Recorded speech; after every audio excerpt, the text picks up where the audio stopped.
One key Eagle out. The injury report is here. Johnny Mac's in the house, 97.3 ESPN Football at 4. John, what's happening? Not much. How are you guys? All is well, and I guess the injury report is the big thing everyone's kind of looking at here. Oddly enough, there's one guy out, and it was the one guy that you thought was the best chance to play, but he's the only guy that's out, and that's Lane Johnson. I guess, he tried, but it doesn't look like he's going to be able to go. Yeah, and that changed this morning, and that I tweeted that out early this morning when we kind of got word that it wasn't going to happen for Lane. And I think part of it is DeMarcus Lawrence, to be honest. I think if this were the Washington Redskins, the New York Giants, a typical player opposite Lane Johnson, they might allow him to go at 75-80%. Because, as I said, Lane certainly would want to play, but they don't want him out there against DeMarcus Lawrence not being near a normal capacity. And as I said, that's a really good player.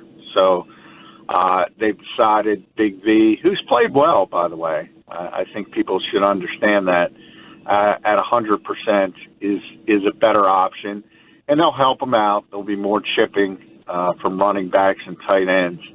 But that's sort of the way the Eagles made the decision on Lane. So with Lane out, you mentioned Vitai's in, and he's played pretty well. But realistically, is this the biggest loss of the group of guys that the Eagles could have, anticipated? Well, there's two ways to look at it. He's certainly the best player who's in that questionable category. He's out, but who was in that not practicing, whether it's Nelson Aguilar, Derek Barnett, Jordan Howard. He's the best football player of that group. But you could also look at the fact that Vaitai is pretty good backup and look at it that way and say certainly the Eagles are better equipped to handle hits at that particular position than, say, receiver, where they're down to fumes, essentially.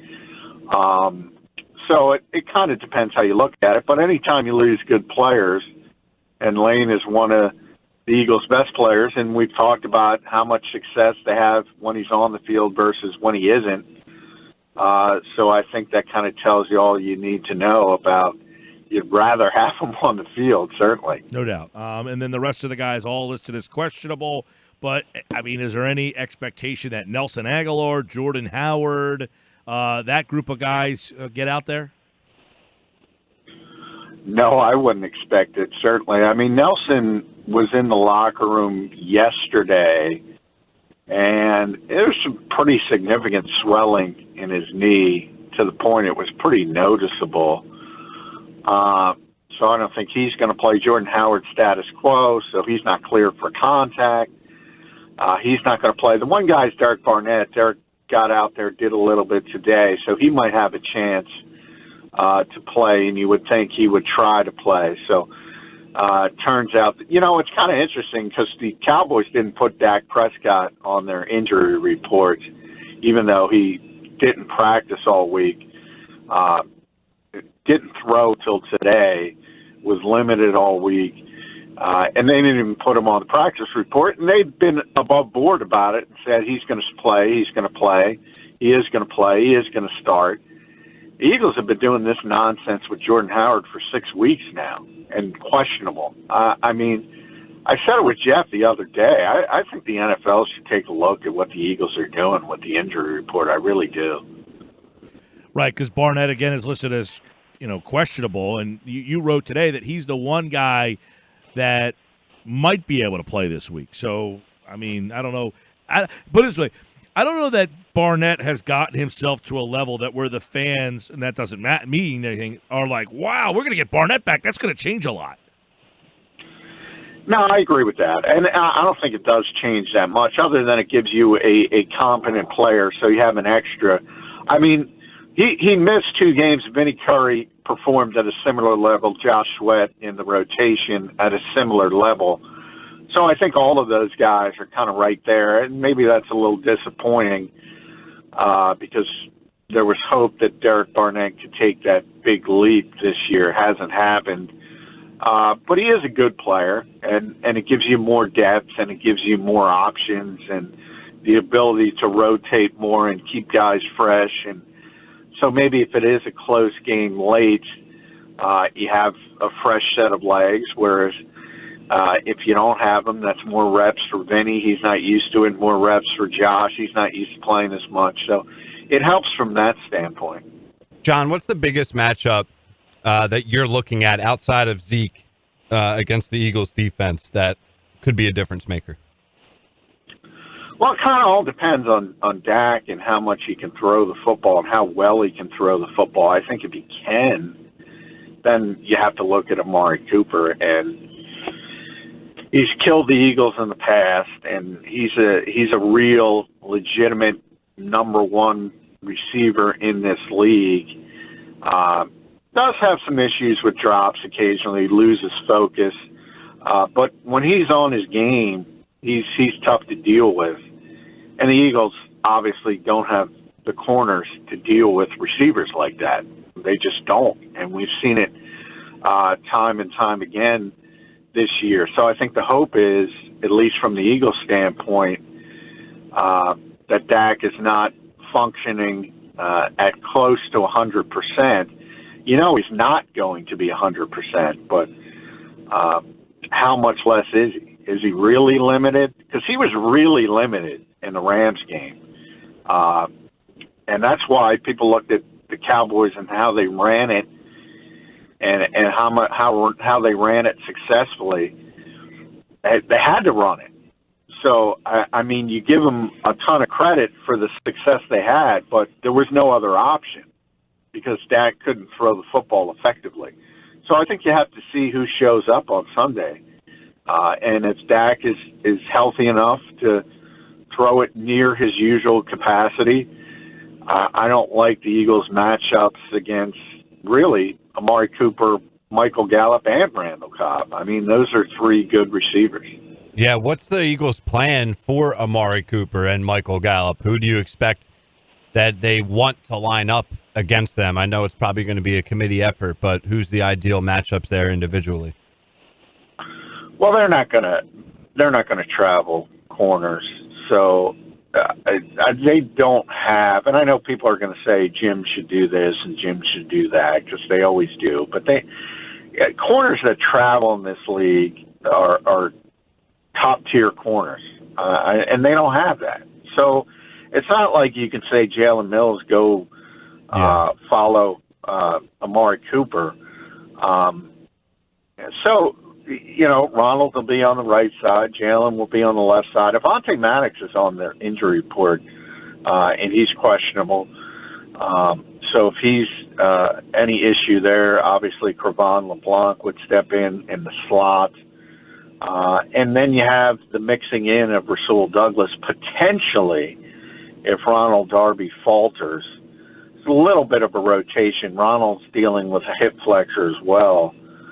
But you know the cast of names, and that entire cast, and throw Sidney Jones in there if you want, throw Craig James in there if you want. They just don't match up against this receiving group. So, you know, it's really cross your fingers and hope Dak isn't healthy and can't get the football down the field. How much do you think, you mentioned Ronald Darby with the hip, and, you know, Mills has had that foot, and Fletcher had the foot. Nigel has been hurt. I mean, it seems like a lot of guys on that Eagles defense are all coming back from something. And how much do you think that has factored into why this Eagles defense just hasn't, been the same defense? Some. I mean, especially when you talk about somebody like Fletcher. I mean, he clearly wasn't himself at the beginning of the season. And now he is, and he's playing more like the Fletcher Cox you expect. But I do think it's you take each case individually. I mean, I just don't think the Eagles have a ton of talent, and I've said it a lot in the back seven. I mean, you can talk about injuries, but I just don't think they have the horses back there. And so I think it's kind of shaped out that way through the season. Sometimes they play well, sometimes they don't. A lot of it is you're going to have consistency issues when you don't have all pro level players or Pro Bowl level players, and they just don't in the back seven. And corner, they got a lot of NFL corners. I've said this before, guys who belong in the league, but they're all a bunch of third and fourth and fifth corners. There's no top tier cornerbacks on this team, and I think it starts there. And linebacker other than Nigel Bradham, and by the way, Nigel isn't. When you talk about, I was talking to Nate Gary today, and I ask a bunch of players when I have to fill out my Pro Bowl and All Pro ballots for the Pro Football Writers. I ask them who they think the best players at their positions are, and or who they're matched up against. And Nate was talking about linebackers today, and he mentioned Bobby Wagner and Eric Kendricks and Fred Warner. Eagles don't have linebackers like that. They don't. So it's hard. I guess let's say I was playing the role of Howie Roseman, and you were saying that to me, and my retort might be, well, he won the Super Bowl with this group of corners. Well, yeah, and that to me is like he also gave up 500 yards. So, I mean, we talk about it a lot with the running game. It's like you throw out those numbers. Yeah. So-and-so is 21-2 when they run for But they also, just to retort to that, and I'm just saying, like, this could be the way they're looking. Like, hey, we beat Atlanta and Minnesota with our defense. Their defense played really well in the Atlanta and the Minnesota game.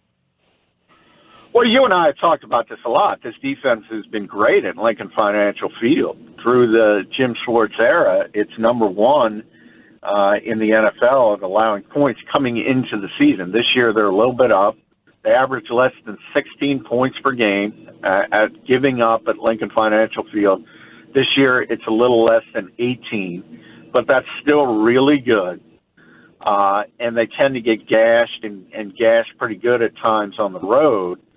So that's something to hang your hat on, the fact that this game is at Lincoln Financial Field.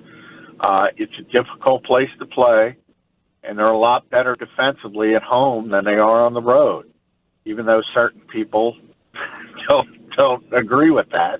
I don't know how you could disagree with facts, but that's where it is. What happens if they get gashed at home this Sunday? They lose, and they're out of the playoff picture. I mean, that's what's at stake. And this is the number one offense in the NFL, which is kind of weird to think about because the Cowboys themselves have been struggling so much, and they're 7-7. In a lot of ways, they should be more disappointed to be in this position than the Eagles because they do have all these playmakers. I mean, just think about it, guys. They're rolling out Ezekiel Elliott. The Eagles are rolling out Miles Sanders. They're rolling out Amari Cooper and Michael Gallup and Randall Cobb, and the Eagles are going to roll out J.J. Arcega-Whiteside, Greg Ward, and Rob Davis. I mean, should the Eagles be in the conversation to win this game? But they are. Well, I mean, they're so great at home, so I guess they should be. Yeah. Well, and hey, would you be surprised if they won the game? I wouldn't be. The Cowboys have constantly found ways to lose close games. So I think there's going to be two ways this game can go. The Cowboys will, much like they did to the Rams last week, they'll absolutely boat race the Eagles, blow them off the field, or if it's a close game in the fourth quarter, the Eagles will find a way to win the game because the Cowboys tend to implode in those types of games. John McMullen, of course, the Eagles getting ready for the Cowboys. And, I don't know, if you're game planning on offense, you're Doug Peterson, you're Mike Rowe, you're sitting in the room right now, who's the guy that you focus to make a part, the biggest part? I guess Miles Sanders seems like the easy answer here, but is Is that how you're game planning this game? Running the ball with Miles Sanders, or just figuring out ways to get him the ball in different varieties? Or what's kind of the offensive game plan with what you got right now? Well, they still have Zach Ertz, so it always starts with Zach Ertz. But I think from there, then it would be Miles. And, it's going to be kind of what it's been the past 2 weeks against bad opponents. It's going to be screen, screen, screen, screen, screen, and screen again and screen some more. They can't get the ball outside the numbers. So they've done a really good job, at least in a short time frame against some bad teams, to generate some points. And I for all the criticism Doug Peterson and Mike Groh have gotten this year, I think people should be applauding what they've been able to do over the past couple weeks with the limitations they do have. And we'll see if the Cowboys can take advantage of that, because to me, I got Sean Lee and Jalen Smith and the corners as well, saying, hey, don't worry about Rob Davis. Don't worry about JJ. Focus on Zach Ertz. Focus on Miles Sanders. Focus on Boston Scott. Focus on Dallas Goedert. And the screen and the intermediate game, because that's what the Eagles have been doing. I wonder, as we Dallas with this Dak stuff, if you're the Eagles, do you stack the box and challenge Dak to see how healthy he is? Is that your game plan if you're Jim Schwartz? All right, we're going to try to do our best to take Zeke Elliott out. And Dak Prescott, if you're healthy enough to beat us, God bless you. Yeah, the Eagles haven't been able to beat the Cowboys when Ezekiel Elliott has been on the field. So I think if Dak Prescott is 100% and everything is clicking on all cylinders, that's still what you have to do. You have to stop Ezekiel Elliott first, because I think he's the foundation of that offense. And everything with that offense is built on him. And he's one of the major reason it's easy for them to pass the football, because you do have to pay so much attention to him. So I think it starts with that anyway.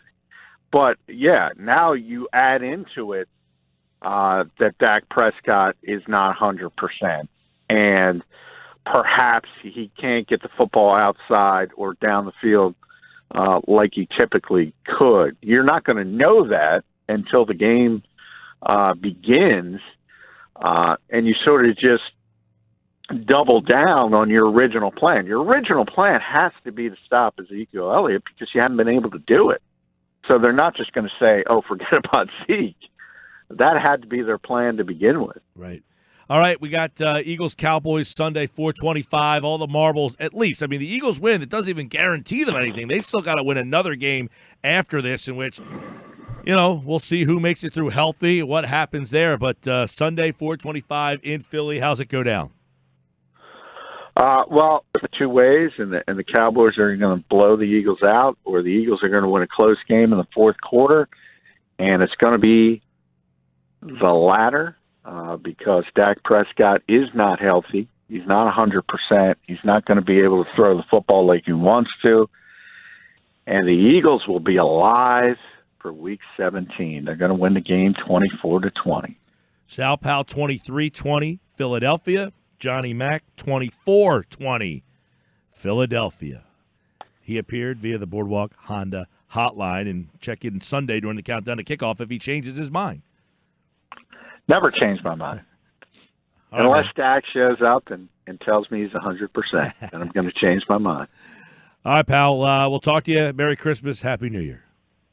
All right, you too, guys. Thanks. All right, Thanks, Johnny John. Mack, like all guests, appeared via the Boardwalk Honda hotline.